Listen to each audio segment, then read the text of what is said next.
नहीं पहुंचनी चाहिए। आप एक बात बताइए, अगर आपके ऊपर मैं आरोप लगाता हूं कि आपने मेरे 10,000 करोड़ का या 10 रुपए का भी गमन किया है, तो आपके ऊपर कार्रवाई बैठेगी ना। तो गवर्नमेंट कार्रवाई क्यों नहीं कर रही है, इस बात का कोई जवाब देगा मुझे। दूसरी बात आप सुनते रहिए, नीरव मोदी 4,000 करोड़ रुपए से ज्यादा इस देश का लेके भागा। क्या कर लिया आज तक इस देश की सरकार ने? मेहुल चौकसी 7,000 करोड़ रुपया इस देश का लेकर भागा, बैंकों का। सुन लीजिए क्या कर लिया इस देश की सरकार ने आज तक। ठीक है, नीलेश मोदी, नीरव मोदी का भाई, और ठीक है ये जो आप मामा नीलेश मोदी जो है ये इसका मामा है, ठीक है ना, सुन लीजिएगा। अब उसके बाद में नितिन संदेशा 5,000 करोड़ रुपया आंध्रा बैंक का लेके भागा था। क्या कर लिया सरकार? बताइए कि क्या कहते हैं आपका ये जो आम आदमी पार्टी के राज्यसभा सांसद जो हैं संजय सिंह, ये आपके रिश्तेदार हैं?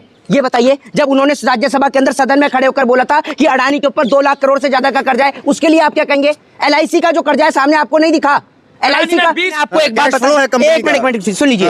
आपको पता होगा कि क्या कहते हैं विजय माल्या 9,000 करोड़ रुपया बैंक का लेके भागा था, ठीक है ना। 7 साल से लंदन के अंदर में गवर्नमेंट आज तक कुछ भी नहीं कर पाई है। और पत्रकारों की हिम्मत अडानी साहब के ऊपर बोलने के लिए इसलिए नहीं होती क्योंकि अडानी साहब पत्रकारों के ऊपर डिफॉर्मेशन यानी मानहानि का मुकदमा करते हैं। इसीलिए भारत को कैसे नुकसान होगा अडानी साहब के ऊपर? अडानी साहब को जो है, अरे रुक जाओ, चुप नहीं। हाँ। अडानी साहब के ऊपर, भारत के ऊपर कैसे हमला हो गया? कोई मोदी जी को कुछ कहता है तो आप कहते हैं भारत के ऊपर हमला। कैसे भाई? अडानी साहब के ऊपर, भारत के ऊपर कैसे हमला हो गया? कोई मोदी जी को कुछ कहता है तो आप कहते हैं भारत के ऊपर हमला। कैसे भाई? कैसे?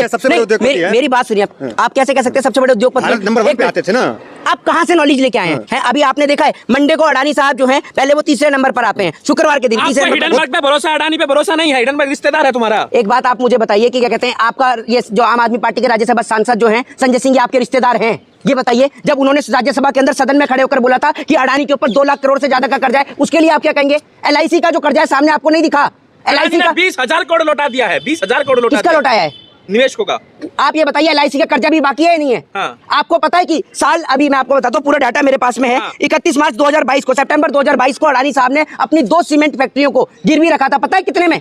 बताइए कितने में? आप तो बहुत रिसर्च करके आते हैं ना, पठान फिल्म की रिसर्च को छोड़कर और हिंदू मुसलमान की रिसर्च को छोड़कर कभी आइए और अडानी साहब को पढ़िए, देश के इकोनॉमिकल डेटा को पढ़िए, तब आपको पता चलेगा कि हिंदू मुसलमान से ऊपर भी कोई बेस्ड होता है। आपको पता है अडानी साहब ने कितने में अपनी सीमेंट फैक्ट्री को सेल आउट किया था?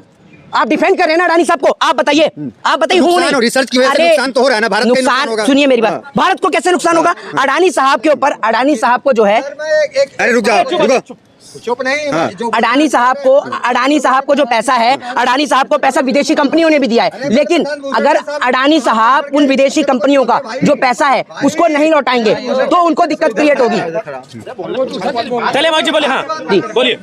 अडानी साहब ने, मैं आपको बताता हूँ सीधे तौर पर, अडानी साहब ने जो विदेशी कंपनियों से जो पैसा ले रखा है, कई विदेशी कंपनियां भी है जिन्होंने अडानी साहब को लोन दे रखा है, पैसा दे रखा है। अगर अडानी साहब के शेयर्स नीचे गिरते हैं, आज भी अडानी साहब जब आते हैं तो अडानी साहब के शेयर्स में जो है वो गिरावट आती है। आज भी आपने देखा होगा सुबह की मार्केटिंग, अडानी साहब के जो शेयर्स हैं उनमें गिरावट आती है। उसके बाद मैं आपको बता दूं LIC का 30,127 करोड़ रुपए का जो कर्जा है वो अडानी साहब के ऊपर है। 30,000। मेरे पास इतना एसेट है कि हम कर्ज भी चुका देंगे और कंपनी प्रॉफिट में है। देखिए मैं आपको एक बात बताऊं, एक मिनट सुन लीजिए। आपको पता होगा कि क्या कहते हैं विजय माल्या 9,000 करोड़ रुपया बैंक का लेके भागा था, ठीक है ना। 7 साल से लंदन के अंदर में गवर्नमेंट आज तक कुछ भी नहीं कर पाई है। और पत्रकारों की हिम्मत अडानी साहब के ऊपर बोलने के लिए इसलिए नहीं होती क्योंकि अडानी साहब पत्रकारों के ऊपर डिफॉर्मेशन यानी मानहानि का मुकदमा करते हैं। इसीलिए ये जो हिडनबर्ग है उसके खिलाफ भी कार्रवाई होगी और उसके लिए तैयार रहना चाहिए, यही कहा जा रहा है। और एक बात सुन लीजिए, ये एक साजिश है भारत के खिलाफ, भारत की इकोनॉमी को डुबोने के लिए अडानी के खिलाफ। एक मिनट, अगर ये साजिश है तो अडानी साहब के शेयर नीचे क्यों आ रहे हैं? शेयर इसीलिए नीचे आ रहे हैं ना, छवि खराब हो रही है। हमला जो किया गया, हमला की वजह से। अरे आप एक मिनट, क्या जानते हैं? एक मिनट, आप क्या जानते हैं अडानी साहब के शेयर्स के बारे में? कितना पड़ा आपने मार्केट वैल्यू प्राइस उनका?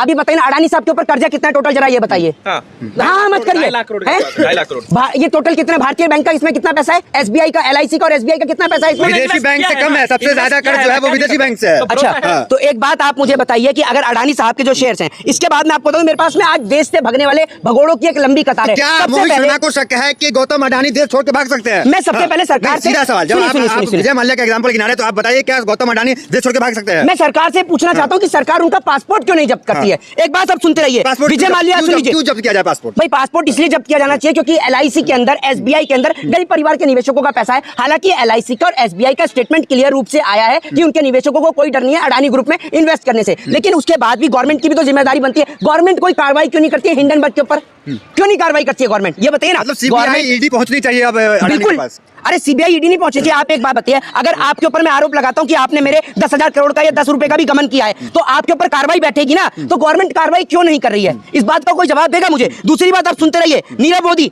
4,000 करोड़ रुपए से ज्यादा इस देश का लेके भागा। क्या कर लिया आज तक इस देश की सरकार ने? मेहुल चौकसी 7,000 करोड़ रुपए इस देश का लेकर भागा बैंकों का। सुन लीजिए क्या कर लिया इस देश की सरकार ने आज तक। ठीक है, नीलेश मोदी, नीरव मोदी का भाई, और ठीक है ये जो आप मामा नीलेश मोदी जो है ये इसका मामा है, ठीक है ना, सुन लीजिएगा। अब उसके बाद में नितिन संदेशा 5,000 करोड़ रुपया आंध्रा बैंक का लेके भागा था। क्या कर लिया सरकार ने आज तक? टोटल मिला के मैं आपको बता दूं, ऑल इंडिया बैंक एम्प्लॉयज की एक रिपोर्ट है जिसके मुताबिक पिछले 2 साल में एक रिपोर्ट इन्होंने जारी करी थी जिसमें 1,47,000 करोड़ रुपए का चूना भारतीय बैंकों को लगा है। और इन जैसे बड़े बड़े जो ग्रुप के इंडस्ट्रियल जो कॉर्पोरेटर्स हैं, इन्होंने ही भारतीय बैंकों को चूना लगाया है। 1,47,000 करोड़ रुपए का चूना। जरा इसमें बताएंगे कि इसमें पैसा गवर्नमेंट का था क्या? ये पैसा सारा इस देश की जनता का होता है। खेल में अडानी अंबानी जो भी, इसमें मोदी की क्या गलती है? नरेंद्र मोदी जी की गलती इसमें यह है कि एक बात आप मुझे बताइए, भारतीय रिजर्व बैंक से भी इंक्वायरी निकलवाई जा रही है। आप एक बात मुझे बताइए, क्या LIC को इतना हक है कि इतने निवेशकों का पैसा दिया जाए? दूसरी बात यह कि सरकार कार्रवाई क्यों नहीं कर रही अब तक? अडानी साहब का पासपोर्ट क्यों नहीं जमा करती है सरकार? ये बताए ना,